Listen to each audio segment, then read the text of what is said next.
Incroyable résultat que je t'apporte aujourd'hui. En seulement 5 minutes, je vais te montrer 3 techniques rares et super efficaces pour cloner ou multiplier des plantes. Des plantes aromatiques comme la menthe, le romarin ou la menthe verte, jusqu'à tes arbres fruitiers préférés, des agrumes comme les orangers ou les citronniers, mais aussi l'avocassier, le manguier, le figuier ou n'importe quel arbre fruitier que tu possèdes. Si tu as toujours voulu reproduire tes propres plantes fruitières à la maison sans dépenser d'argent et avec des méthodes faciles, reste avec moi, car on commence tout de suite avec la première méthode. Pour cette méthode, j'utilise 3 petites branches d'environ 15 à 20 cm. Je nettoie la partie inférieure, environ 10 cm, en retirant toutes les feuilles. Juste là, j'applique une pincée de cannelle en poudre, un antifongique naturel qui aide à prévenir les champignons lors de l'enracinement. Je prépare 3 petits sachets transparents avec un peu d'eau reposée ou filtrée. Je place chaque petite branche à l'intérieur, je ferme avec un élastique et je mets les 3 sachets dans un grand sac, blanc ou transparent, pour créer une ambiance humide comme une mini-serre. Je vérifie l'eau chaque semaine et je la change si elle devient trouble. Je place le tout dans un endroit chaud mais sans soleil direct. En 4 à 6 semaines, les racines commenceront à apparaître. Quand elles sont prêtes, je les transplante dans des pots d'environ 5 litres avec un substrat léger et bien drainé. Cette méthode est idéale pour les plantes aromatiques, mais elle donne une idée claire de la façon dont fonctionne la propagation à la maison. Passons maintenant à quelque chose d'idéal pour les arbres fruitiers, des agrumes comme l'oranger, le citronnier ou le mandarinier. Je sélectionne une branche saine d'un agrume. Je fais une coupe partielle sans détacher la branche de l'arbre. J'applique de la cannelle en poudre sur la blessure. Je place un sac avec de l'eau juste à l'endroit de la coupe et je le fixe avec un lien. Ensuite, je recouvre le sac avec du plastique noir pour maintenir l'humidité et éviter la lumière directe. Je vérifie chaque semaine. Si l'eau est trouble, je la renouvelle. En 4 semaines, on peut déjà voir des racines à l'intérieur du sac. Quand cela arrive, je coupe la branche juste en dessous de l'enracinement et je la transplante dans un pot de 10 litres avec un substrat aéré. Cette méthode fonctionne très bien pour les agrumes, mais elle peut aussi servir pour d'autres arbres fruitiers. Maintenant, prépare-toi pour la méthode la plus surprenante de toutes, conçue pour les grands arbres comme le figuier, le manguier, l'avocatier, etc., même si aujourd'hui nous allons l'appliquer sur un figuier en exemple. Cette méthode est parfaite pour les arbres fruitiers à bois, comme le figuier, le manguier, l'avocatier ou tout fruitier à tronc. Elle fonctionne aussi bien en été qu'en hiver car elle profite de la température stable du sol tout au long de l'année. C'est ce qu'on appelle la méthode norvégienne. Je commence par bien laver le sable jusqu'à ce que l'eau soit complètement claire, puis je remplis la moitié de la bouteille avec ce sable.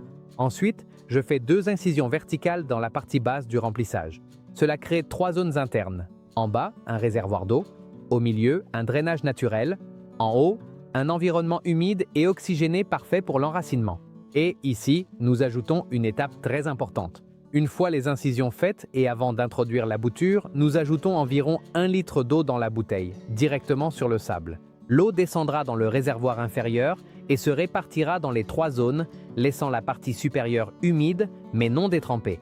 Avec cela, nous activons le système et créons le microclimat parfait pour que la bouture commence à travailler. Cela imite les anciennes jarres norvégiennes qui régulaient l'humidité grâce à un trou placé à la hauteur exacte. Maintenant, je prépare la bouture, dans ce cas de figuier, suffisamment longue pour arriver au niveau du bouchon. À la base, j'applique du gel d'aloe vera, puis de la cannelle en poudre, qui aident à cicatriser et à prévenir les champignons. J'introduis la bouture dans la bouteille et maintenant vient une étape clé. J'applique un fongicide préventif naturel très facile à préparer.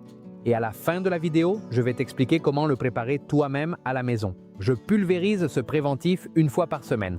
Ensuite, j'emmène la bouteille au jardin et je l'enterre jusqu'au niveau du bouchon en laissant toujours le bouchon ouvert pour que le système respire et qu'un microclimat stable se maintienne sans excès d'humidité.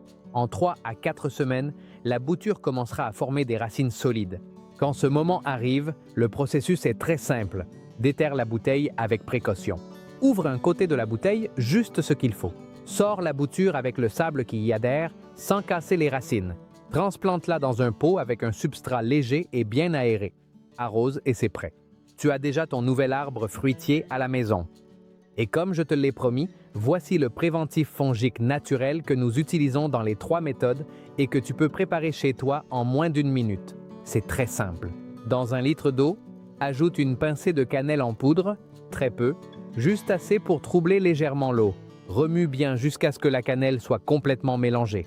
Filtre-la avec un tissu fin ou une passoire en tissu pour qu'il ne reste pas de résidus solides qui pourraient boucher le pulvérisateur.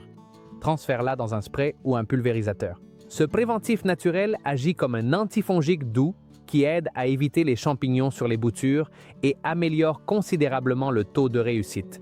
Il te suffit de pulvériser une fois par semaine et c'est tout.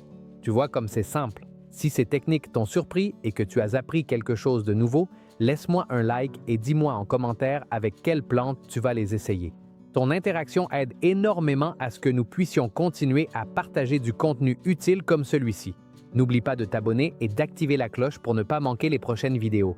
On se retrouve très bientôt et que tes plantes poussent avec vigueur.